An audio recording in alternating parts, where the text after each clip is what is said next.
नमस्कार दोस्तों, कैसे हो आप सभी।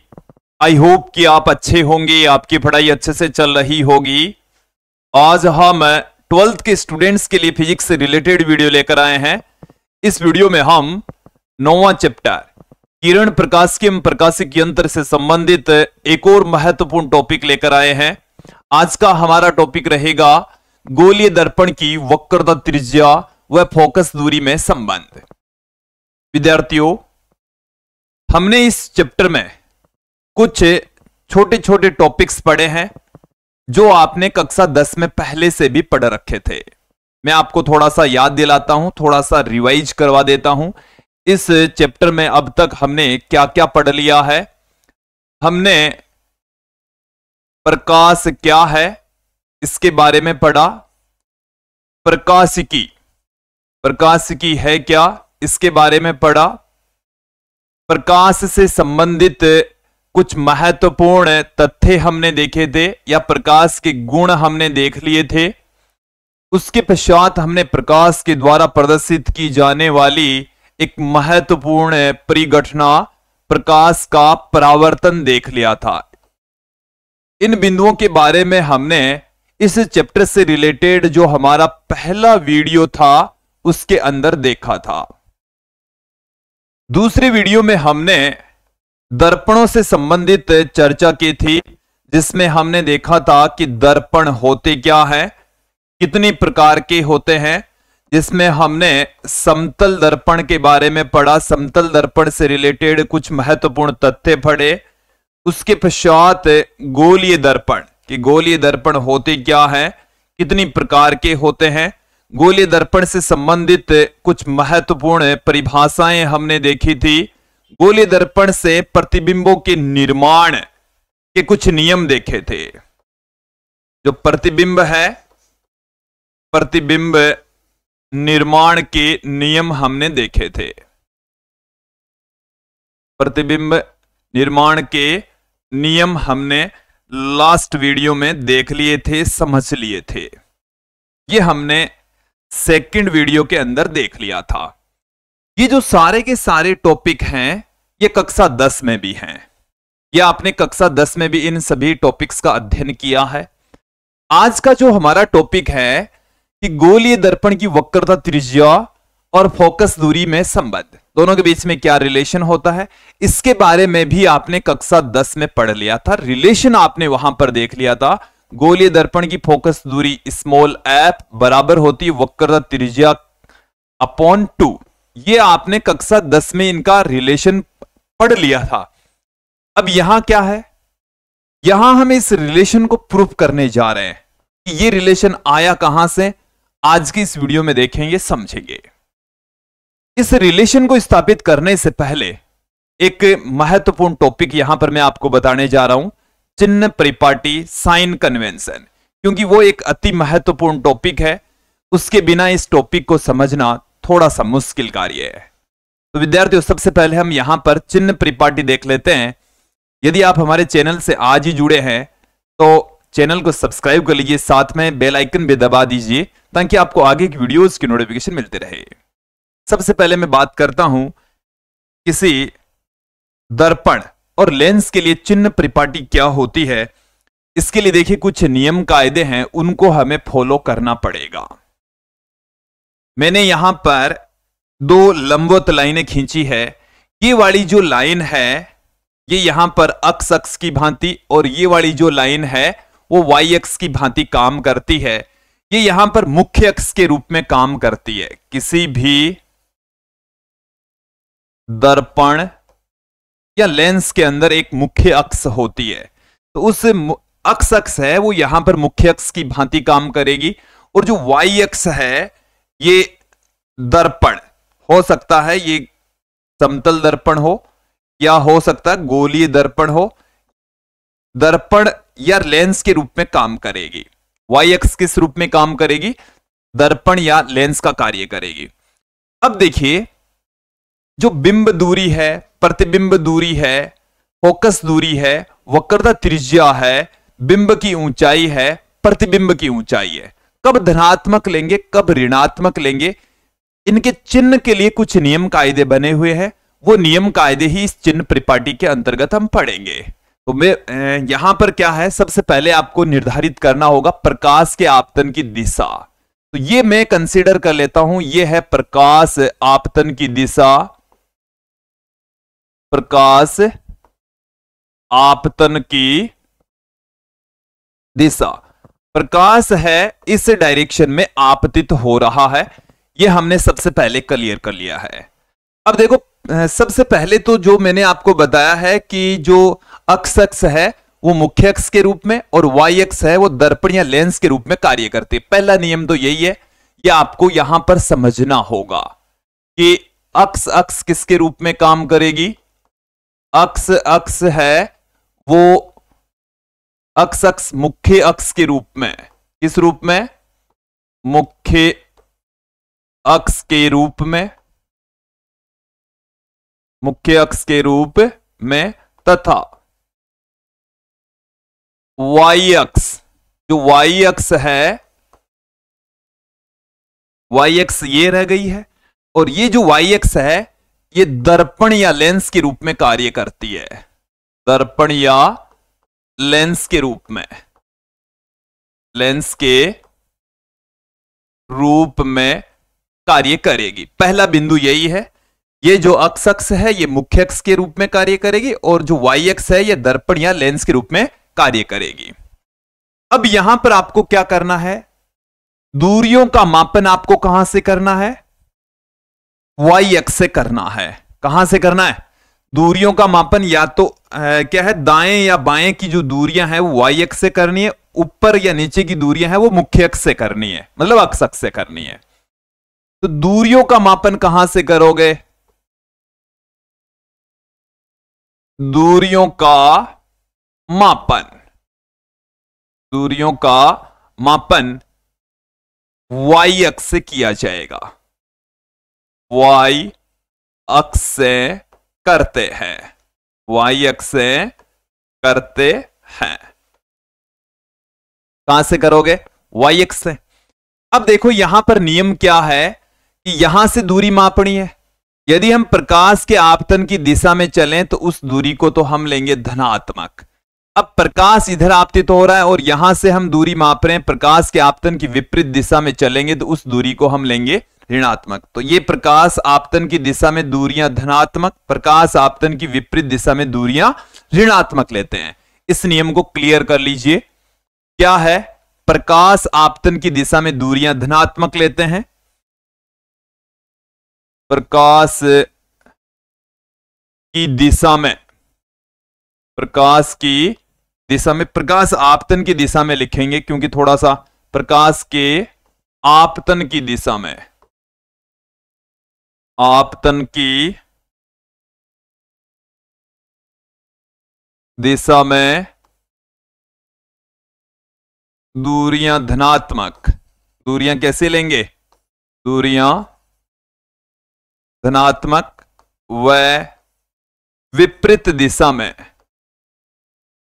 विपरीत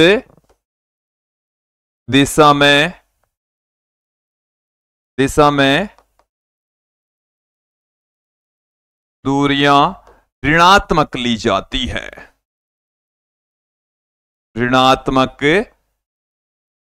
लेते हैं, ऋणात्मक लेते हैं।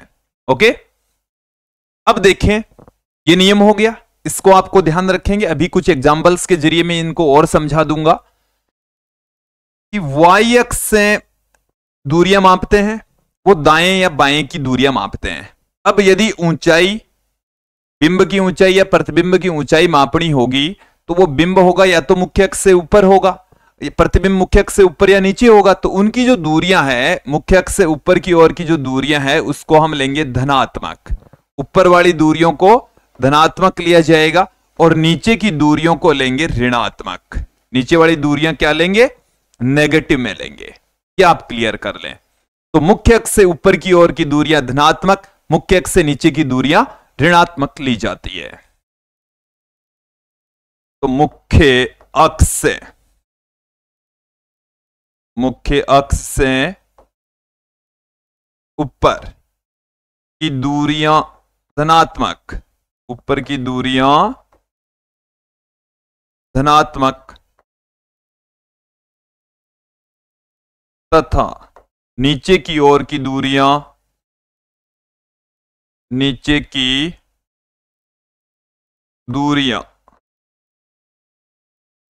ऋणात्मक ली जाती है, ऋणात्मक ली जाती है। ओके, तो ये आपको क्लियर हो जाना चाहिए। चिन्ह परिपाटी के कुछ नियम है। अब मैं यहां पर कुछ एग्जाम्पल्स के जरिए आपको समझा देता हूं कि हमारे पास में जैसे ये कोई दर्पण है और ये जो आप दर्पण यहां पर देख रहे हैं, इन दोनों ही दर्पण के लिए ये हमारे पास में है अवतल दर्पण। क्या है? कौन सा दर्पण है? अवतल दर्पण है। ये अवतल दर्पण। और आप यहां पर देखेंगे कि ये जो अवतल दर्पण है, इसमें हम ये जानते हैं कि प्रकाश है, ये तो है परावर्ती पृष्ठ, सॉरी ये तो यहां पर तो है पोलिस, यहां पर तो क्या है? पोलिस है। ओके, और इधर वाला जो पृष्ठ है वो परावर्ती पृष्ठ है। अब क्या होगा? इसका वक्रता केंद्र होता है यहां, इसका फोकस बिंदु होता है यहां, और इसका ध्रुव होता है यहां। यहां से यहां तक की जो डिस्टेंस होती है ये होती है फोकस दूरी, और यहां से यहां तक की जो डिस्टेंस होती है वो होती है वक्रता त्रिज्या। अब देखिए, इसके ऊपर प्रकाश जब आपतित होगा तो वो इसकी विपरीत दिशा में ही होगा, विपरीत दिशा में ही होगा, मतलब यहां पर होगा। प्रकाश इधर आपतित होगा, यह है प्रकाश, ये क्या है? प्रकाश।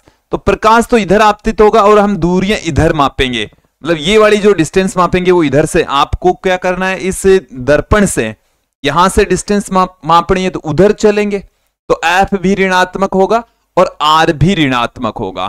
फोकस दूरी भी क्या होगी? अवतल दर्पण के लिए एफ कैसा होगा? नेगेटिव में होगा। आर कैसा होगा? नेगेटिव में होगा।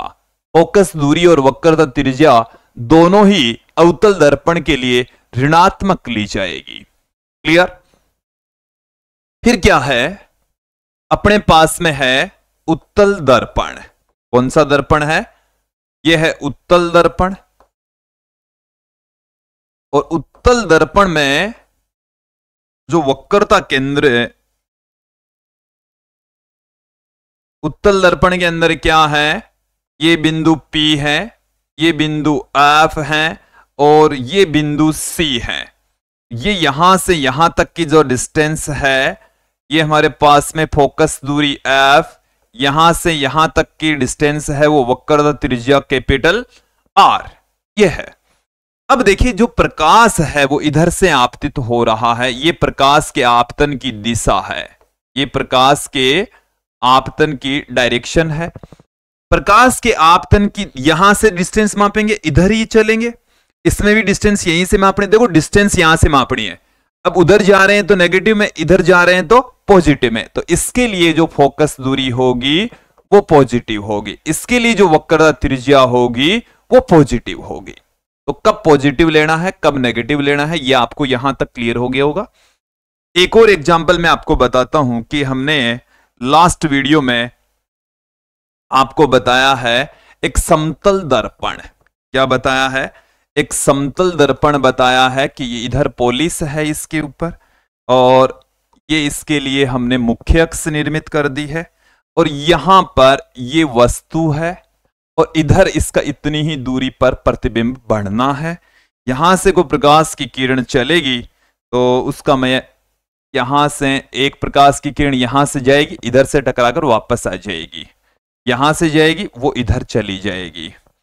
और क्या होता है ये हमने वैसे तो लास्ट वीडियो में देख लिया था, समझ लिया था, बट इनके लिए कब धनात्मक ऋणात्मक वो सब कुछ कहानी है, उसको समझाने के लिए मैंने ये पुनः डायग्राम बनाया है। ये हमारे पास में है वस्तु ए बी, इसकी जो ऊंचाई है वो है h, जो कि मुख्य अक्ष से ऊपर है। ये हमारे पास में है प्रतिबिंब a डैश b डैश, और इसकी जो ऊंचाई है वो हमारे पास में है एच डैश, वो हमारे पास में क्या है, एच डैश है। यहां से यहां तक की जो डिस्टेंस है वो है u, ये क्या है u, और यहां से यहां तक की जो डिस्टेंस है वो हमारे पास में है v। u और v दोनों क्लियर हो गई होगी। ये यहां तक डायग्राम है वो अच्छे से क्लियर हो जाना चाहिए। अब इसमें आप ध्यान दें कि ऊंचाई है, जो भी आपके पास में ऊंचाई होगी एच है, वो आपको लेना पड़ेगा पॉजिटिव, क्योंकि ये मुख्य अक्ष से ऊपर है।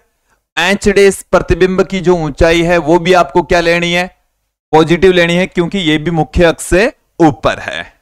ओके, अब मैं बात करता हूं यहां पर बिंब दूरी। तो बिंब यहां से डिस्टेंस मापनी है, इधर चलना पड़ेगा, तो यहां पर u है वो नेगेटिव में होगा, और प्रतिबिंब दूरी जो कि यहां से इस तरफ चल रहे हैं, प्रकाश की दिशा में चल रहे हैं, तो इसको हम पॉजिटिव लेंगे। तो कौन सी डिस्टेंस कब नेगेटिव लेनी है, कब पॉजिटिव लेनी है, ये आपको यहां तक क्लियर हो गया होगा। चिन्ह परिपाटी आपको अच्छे से समझ में आ गई होगी।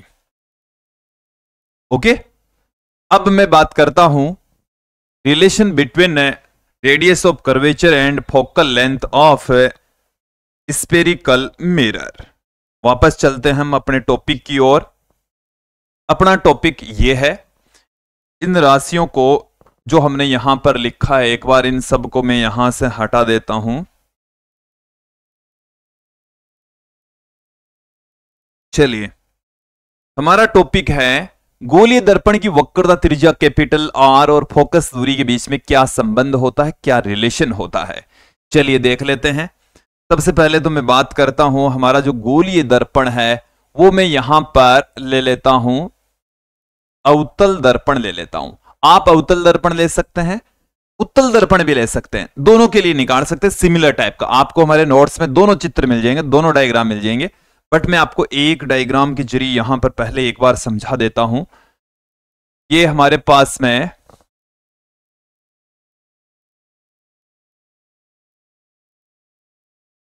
इसकी मुख्य अक्ष है, ये क्या है, मुख्य अक्ष है। ये जो आप दर्पण देख रहे हैं ये अवतल दर्पण है, और मुख्य अक्ष के समांतर कोई प्रकाश की किरण इधर से आपतित हो रही है। ऐसे कोई प्रकाश की किरण आपतित हो रही है, मुख्य अक्ष के समांतर आपतित होने वाली जो प्रकाश की किरण है वो फोकस बिंदु में से होकर जाएगी। कहां से होकर जाएगी, ये ध्रुव है, ये फोकस बिंदु है, और यहां पर होता है इसका वक्रता केंद्र C, वक्रता केंद्र C होता है। ओके, अब यहां से आप ध्यान देंगे,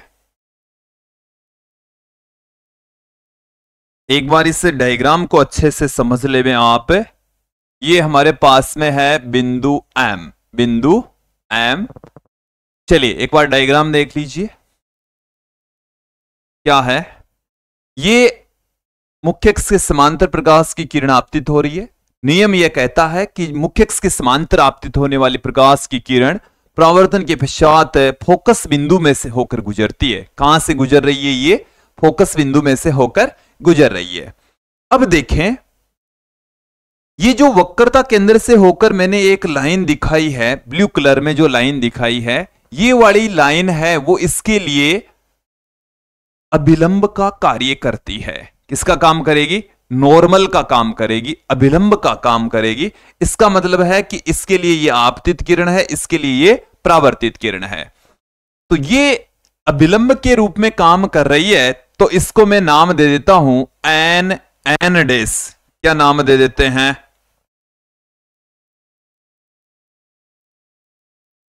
यहां से इसको मैं नाम दे देता हूं एन डैश, एन डैश मैंने इसको नाम दे दिया। यहां आपतित किरण और अभिलंब के बीच का एंगल थीटा, तो ये वाला एंगल भी कितना हो जाएगा, थीटा। अब यहां पर आप ध्यान देंगे, ये वाली प्रकाश की किरण यहां आपतित हो रही है, ये ऐसे टकरा कर जा रही है, ऐसे जा रही है। ये वाली जो प्रकाश की किरण और ये वाली जो है मुख्य अक्ष, ये दोनों एक दूसरे के समांतर हैं। ये वाला एंगल और ये वाला एंगल दोनों बराबर होगा, तो ये यहां से लेकर यहां तक एंगल हो गया थीटा प्लस थीटा 2 थीटा, तो ये यहां से यहां तक का एंगल हो गया है तो थीटा।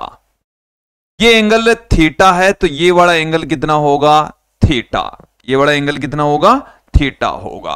ओके, ये आपको क्लियर कर लेना है, समझ लेना है। ओके, ये एंगल कौन कौन से कहां से आए एक बार फिर से समझ लीजिए कि एन डेस जो कि वक्रता केंद्र से होकर गुजरने वाली रेखा है वो यहां पर अभिलंब का काम करेगी और अभिलंब के साथ में आपतित किरण एंगल बना रही है थीटा, तो परावर्तित किरण के साथ में भी कितना एंगल बनाएगी? थीटा एंगल बनाएगी।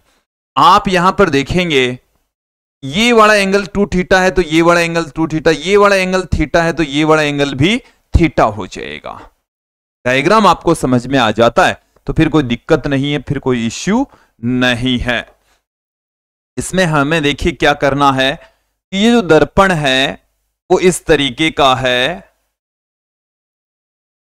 कि इसकी जो गोलाई है वो काफी कम है, तो इसको मैं इस तरीके से दिखा सकता हूं कि M से P है ना, वो यहां पर लगभग 90 डिग्री का एंगल ही बनाता है। कितने डिग्री का एंगल बनाता है? 90 डिग्री का कोण ही बना रहा है। तो यहां पर आप ध्यान देंगे, मैं ज्यादा कुछ लैंग्वेज आपको पुट नहीं करवा रहा। लैंग्वेज के लिए आप हमारे नोट्स की हेल्प ले सकते हैं। विद्यार्थियों, नोट्स के लिए आप हमारी एप्लीकेशन आप गूगल प्ले स्टोर से डाउनलोड कीजिए। एप्लीकेशन की जो लिंक है वो मैंने इस वीडियो के डिस्क्रिप्शन में भी दे रखा है। गूगल प्ले स्टोर पर आप जाइए, BCS एकेडमी नाम से आप सर्च करेंगे तो ये जो हमारी एप्लीकेशन है इसके ऊपर आपको 2 बेहतरीन चीजें मिलने वाली है। एक तो है हैंड रिटन नोट्स और दूसरे हैं वीडियोज के कोर्स। यदि आप साइंस बैकग्राउंड से हैं तो आपके लिए जो हमारी एप्लीकेशन है वो काफी यूजफुल है। कक्षा 9, 10, 11, 12 नीट, IIT से रिलेटेड, नर्सिंग से रिलेटेड, लैब असिस्टेंट से रिलेटेड आपको हैंड रिटन नोट्स और वीडियोस के कोर्स यहां पर हिंदी मीडियम और इंग्लिश मीडियम दोनों में अवेलेबल हो जाएंगे। जाइए विजिट कीजिए और बहुत ही कम प्राइस में, वाजिब प्राइस में आपको अवेलेबल होने वाले हैं। तो मैं इस टॉपिक से रिलेटेड जो थ्योरी है वो लंबी चौड़ी पुट नहीं कर रहा, केवल बेसिक जानकारी आपके सामने बता दी है मैंने, वही आपको पुट करनी होती है। इस चित्र से देखें आप, यहां पर देखिए चित्र से मैं एक ट्रायंगल यहां पर आपके सामने लेकर चल रहा हूं, त्रिभुज CMP से मैं यहां पर लिख रहा हूं tan थीटा। देखिए tan थीटा एक त्रिकोणमितीय फंक्शन जो कि लंब बट्टे में आधार होता है। लंब बट्टे में आधार, लंब बट्टे में आधार। तो इस ट्रायंगल के अंदर लंब हो जाएगा MP, लंब क्या हो जाएगा? MP, और आधार हो जाएगा CP। आधार क्या हो जाएगा? CP। तो ये तो है tan थीटा के बराबर। किसके बराबर है? tan थीटा के बराबर। और यहां पर आप ध्यान देंगे कि यदि थीटा अति अल्प है, यदि थीटा क्या है? अति अल्प है, काफी छोटा है, अति अल्प है, तो हमारे पास में हम क्या लिख सकते हैं? tan थीटा को नियरली इक्वल टू थीटा लिख सकते हैं। tan थीटा को लगभग क्या लिखा जा सकता है? थीटा। तो इस स्थिति में ये अपने पास में आ गया थीटा बराबर MP बट्टे में CP। MP बट्टे में CP, ये आ गई है इक्वेशन नंबर 1, समीकरण 1 आ चुकी है। यहां पर आप ध्यान देंगे, मैं एक और ट्रायंगल यहां पर आपके सामने लेकर चल रहा हूं। अब की बार ट्रायंगल लेकर चल रहा हूं FMP। कौन सा लेकर चल रहा हूं? त्रिभुज। त्रिभुज हमारे पास में है FMP। चित्र में ही आपको देखना है ट्रायंगल FMP, और इसमें हम tan 2 थीटा निकालेंगे। tan 2 थीटा जो कि लंब बट्टे में आधार होता है। लंब बट्टे में क्या होता है? आधार होता है। लंब बट्टे में आधार के बराबर होता है। तो लंब यहां पर है MP, लंब यहां पर क्या है? MP, और आधार यहां पर है FP। आप डायग्राम को देख लीजिए अच्छे से। लंब तो हो जाएगा MP और आधार हो जाएगा FP। तो लंब बट्टे में आधार से हमने ये tan 2 थीटा लिख दिया। यदि हमने जो लिया था, यदि थीटा अति अल्प है, थीटा क्या है, बहुत छोटा है, अति अल्प है, अति अल्प है, तो tan 2 थीटा को भी हम लगभग 2 थीटा लिख सकते हैं। क्या लिख सकते हैं, 2 थीटा। तो अपने पास में क्या आ गया, तो हमें मिल चुका है 2 थीटा बराबर MP बट्टे में FP, MP बट्टे में FP। इसको मैं दे देता हूं समीकरण 2। अब देखिए यहां से समीकरण 1 के अंदर जो थीटा की वैल्यू है उसको उठाकर समीकरण 2 में पुट कर देंगे। समीकरण 1 को किस में पुट कर देंगे, समीकरण 1 को समीकरण 2 में रखने पर, समीकरण 2 में रखने पर रख दीजिए। तो 2 गुणा में थीटा की जो वैल्यू है वो है MP बट्टे में CP, MP बट्टे में, MP बट्टे में CP बराबर MP बट्टे में FP। MP से MP कैंसिल हो जाएगा, MP से MP क्या हो जाएगा, कैंसिल हो जाएगा। 2 बट्टे में CP बराबर आ गया 1 बट्टे में FP। और इसको मैं इस तरीके से लिख सकता हूं, देखिए क्या लिख सकते हैं, FP बराबर CP बट्टे में 2, FP बराबर CP बट्टे 2 लिखा जा सकता है। यहां तक आपको समझ आ जाना चाहिए। यदि ये समझ आ गया है तो विद्यार्थियों